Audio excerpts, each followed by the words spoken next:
Acting, जासूसी, प्यार, jail और मौत, उस जासूस की यही पूरी कहानी है।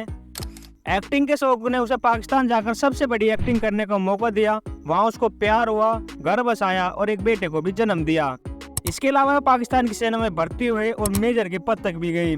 लेकिन भारत सरकार की गलती के कारण उनकी 8 साल की तपस्या पाकिस्तान के अंदर भंग हो गई और वह पकड़े गए। और भारत के सबसे खतरनाक जासूस कहे जाने वाले रविंदर कौशिक को भारत की मिट्टी भी नसीब नहीं हुई। तो चलिए ज्यादा देर न करते हुए वीडियो को शुरू करते हैं और जानते हैं भारत के सबसे खतरनाक जासूस के बारे में। इस कहानी की शुरुआत होती है राजस्थान के श्री गंगानगर जिले से, जहां रविंदर कौशिक का जन्म हुआ था। रविंदर कौशिक को बचपन से ही थिएटर और एक्टिंग करने का बहुत शौक था। इसी कारण वह थिएटर के अंदर पल्ले किया करते थे। रविंदर कौशिक दिखने में काफी सुंदर थे, इसी कारण वहाँ के लोग उसे विनोद खन्ना कहा करते थे। बात है साल 1975 की, जब रविंदर लखनऊ के अंदर एक थिएटर में प्ले कर रहे थे और उसमें वे भारतीय सेना के एक अधिकारी बने हुए थे। और लखनऊ के थिएटर में बैठे हुए कुछ रो के अधिकारी भी उनके इस प्ले को देख रहे थे। जिसके बाद रो के अधिकारियों ने उनकी एक्टिंग की तारीफ करते हुए उन्हें रो के अंदर काम करने का ऑफर दे दिया। और रविंदर ने भी 1 मिनट का संकोच न करते हुए इस ऑफर को एक्सेप्ट कर लिया। जिसके बाद बारी आती है उनकी ट्रेनिंग की। उनकी ट्रेनिंग जो है दोस्तों, वह अमृतसर, पठानकोट और नई दिल्ली के अंदर हुई थी। क्योंकि उनको पाकिस्तान के अंदर जाना था, इसीलिए उनको इस्लाम धर्म की पूरी जानकारी दी गई। यहाँ तक कि पाकिस्तान की पॉलिटिकल पार्टी, पाकिस्तान की आर्मी, उर्दू भाषा, इन सब की ट्रेनिंग के अंदर संपूर्ण जानकारी दी गई। यहाँ तक कि उनको पक्का मुसलमान बनाने के लिए उनकी खतना भी करी गई थी। रविंदर की ट्रेनिंग खत्म होने के बाद रविंदर को सीधा पाकिस्तान न भेजकर 2 साल तक अलग अलग देशों में रो के एजेंट के रूप में भेजा, जहाँ पर उनको कुछ टास्क दिए गए और रविंदर ने सफलतापूर्वक 99% टास्क को कंप्लीट भी कर लिया था। जिसके 2 साल बाद ये फैसला लिया गया कि अब रविंदर को पाकिस्तान भेजा जाएगा। और रविंदर कौशिक अपने परिवार को दुबई में जॉब लगने का कहकर पाकिस्तान के लिए रवाना हो गए। और अपनी नई पहचान के साथ वे पाकिस्तान के अंदर रहने लगे। अब रविंदर कौशिक से नबी अहमद शाकिर बन चुके थे। वे पाकिस्तान के अंदर कराची में रहने लगे और वहाँ के लोगों के साथ घुलने मिलने लगे थे। और उन्होंने कराची के कॉलेज में लोगों की पढ़ाई भी शुरू कर दी थी। लेकिन फिर उन्होंने एक दिन ऐसा धमाका किया जिसका अंदाजा रो भी नहीं लगा सकता था।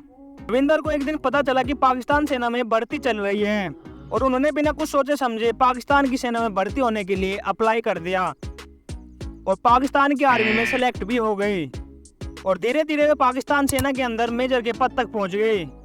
जिसके बाद उन्होंने रो को बहुत सारी इंफॉर्मेशन पाकिस्तान की सेना के बारे में देनी शुरू कर दी थी। और ऐसे भी कहा जाता है कि रविंदर के द्वारा दी गई इंफॉर्मेशन से 20,000 सैनिकों की जान भी बचाई गई थी भारत के अंदर। रविंदर की इस बहादुरी को देखकर इंदिरा गांधी ने उनको ब्लैक टाइगर का खिताब भी दे दिया था। और कुछ समय बाद रविंदर को पाकिस्तान अफसर की बेटी अमानत से प्यार हो गया था और उन्होंने उनसे शादी भी रचा ली थी। जिसके बाद उनको एक बेटा भी पैदा हुआ था। लेकिन फिर उनके जीवन का सबसे बुरा साल 1983 आता है, जब भारत सरकार की गलती के कारण उनका सारा खेल बिगड़ गया और वे पाकिस्तान के अंदर पकड़े गए। दरअसल भारत सरकार पाकिस्तान के अंदर एक और रो का एजेंट भेजना चाहती थी, लेकिन वो रो का एजेंट पाकिस्तान में जाते ही पकड़ा गया। जिसके बाद पाकिस्तान सेना ने उसको काफी टॉर्चर किया और इतना टॉर्चर किया कि वह एक दिन टूट गया और उन्हें रविंदर के बारे में सारी जानकारी पाकिस्तान की सेना को दे दी। जिसके बाद पाकिस्तान की जो सेना है वह रविंदर को गिरफ्तार कर लेती है और उस पर जमकर टॉर्चर करना शुरू कर देती है। पाकिस्तान सेना जो है रविंदर के ऊपर लगातार जुर्म करती जा रही थी, लेकिन रविंदर जो है अपना मुंह खोलने का नाम नहीं ले रहे थे, क्योंकि उनको आस थी कि भारत सरकार जो है उनको बचा लेगी। जिसके बाद आर्मी कोर्ट में उनका केस चला और उनको उम्र कैद की सजा सुना दी गई। दोस्तों, जासूस की दुनिया का सबसे बुरा सच यही है, यदि आप पकड़े जाते हो तो भारत सरकार आपको पहचानने से इनकार कर देती है। इसके बाद रविंदर पाकिस्तान सेना की आत्मा सहते सहते 2001 के अंदर भारत देश के लिए शहीद हो गए।